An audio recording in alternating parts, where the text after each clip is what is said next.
everyone, in this video I'm going to tell you about how can you create your image link. So if you have an image and if you want to create a URL of your image, then you can directly come on this website, which is imghippo.com. So on this website, here you will upload your image here. So I'm selecting image.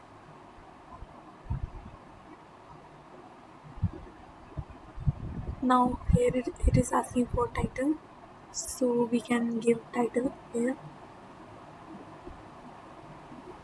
So retail marketing.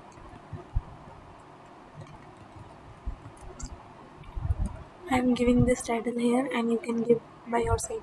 And if you want to add a description, then you can also add a description here. Then save this and upload. Here it is asking for update.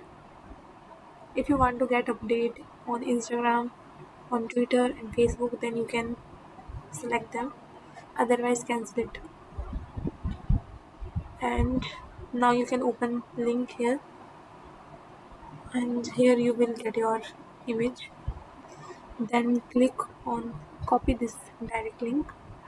If you copy this direct link, then you will get direct image link, means you will get direct link, direct image. So let's open the link which we copied. So here we got this our image link. So this image link, we can copy this link and use it. That's it. Thank you. Now I want to tell you one more thing. Earlier I searched many other websites to get my image URL, but I didn't get. So here you can see I tried here imgbbb.com, but I didn't get the actual URL, means I didn't get the image actually. So if you search here, directly go to this link only. This link. Thank you.